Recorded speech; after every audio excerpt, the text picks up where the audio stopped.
ओम नमः शिवाय. श्री शिवमहापुराण रुद्रसंहिता पार्वती खंड अध्याय 38. विश्वकर्म्याकडून दिव्य मंडपाची रचना. श्री गणेशाय नमः. ब्रह्मदेव नारदांना म्हणाले, हे मुने, त्यानंतर शैलराज हिमालयाने पार्वतीच्या विवाह प्रीत्यर्थ मोठा उत्सव करण्याची आज्ञा दिली. शिवजींच्या वऱ्हाडाच्या स्वागतासाठी नगर सजवण्यास आरंभ केला.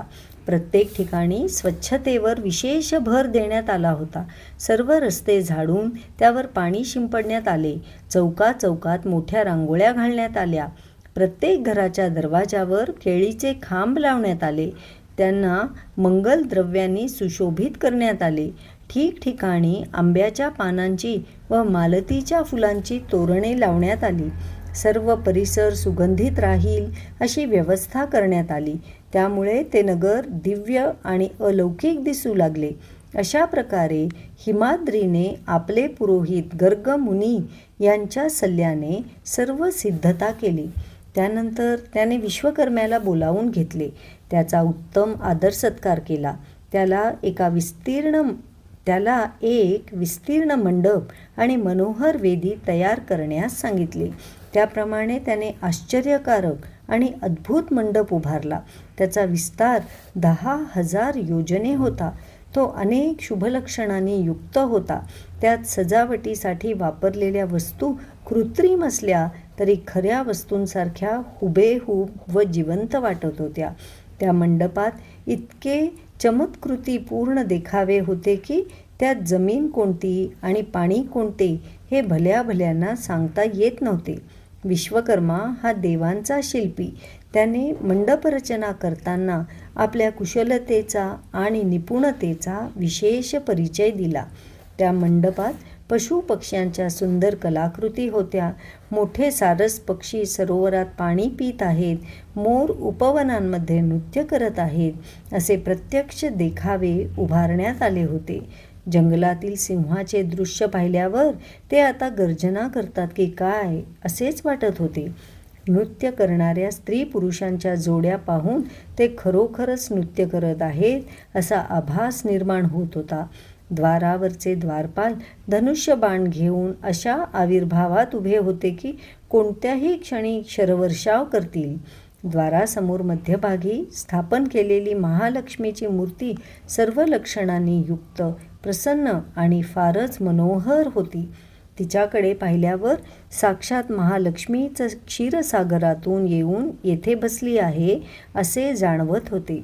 मंडपामध्ये विभिन्न स्थानी उभारण्यात आलेले हत्ती अगदी खऱ्याप्रमाणे वाटत होते. अश्वारूढ स्वारांचे, हत्तीवर अंबारीत बसलेल्या वीरांचे व रथारूढ महावीरांचे पुतळे आश्चर्यमुग्ध करणारे होते. तेथे पायदळातील सैनिकांची कृत्रिम सेनाही होती. अशा प्रकारे विश्वकर्म्याने देवता, ऋषीमुनी आदी सर्वांनाच मोहिनी घालणारी रचना केली होती. मंडपाच्या मुख्यद्वारावर महानंदी उभारण्यात आला होता. तो शुद्ध स्फटिकमण्यासमान कांतिमान होता. त्यावर रत्नजडित पुष्पक विमान उभारले होते. ते सुंदर कड्यांनी आणि चवऱ्यांनी सजवण्यात आले होते. त्याच्या डाव्या बाजूला पाठीमागे 4 दातांचे काश्मीरी हत्ती ठेवलेले होते. सूर्यासमान तेजस्वी दिसणारे आणि दिव्य अलंकारांनी विभूषित असे 2 घोडेही ठेवण्यात आले होते.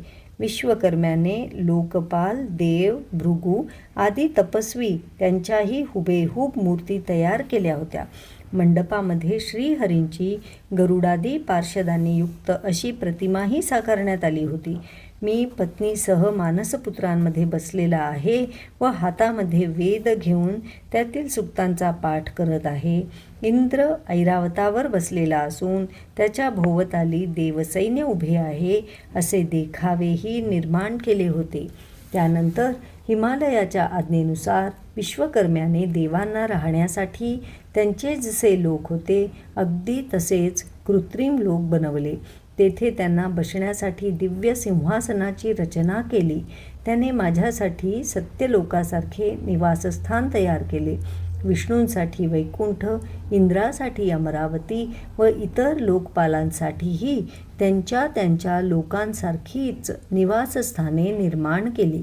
विश्वकर्म्याला शिवजींच्या आशीर्वादानेच अद्भुत व चमत्कारिक वास्तू निर्माण करण्याचे सामर्थ्य प्राप्त झाले होते.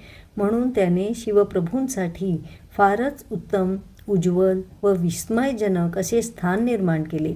याप्रमाणे विश्वकर्म्याने शिवपार्वतीच्या विवाहासाठी उत्तम मंडप तयार केला. देवांना राहण्यासाठी त्यांच्या निवासस्थानासारखीच भवने निर्माण केली. ते पाहून हिमालयाला फारच आनंद झाला. त्याने विश्वकर्म्याला धन्यवाद दिले आणि शिवजींच्या शुभ आगमनाची वाट पाहू लागला. अध्याय 38 समाप्त.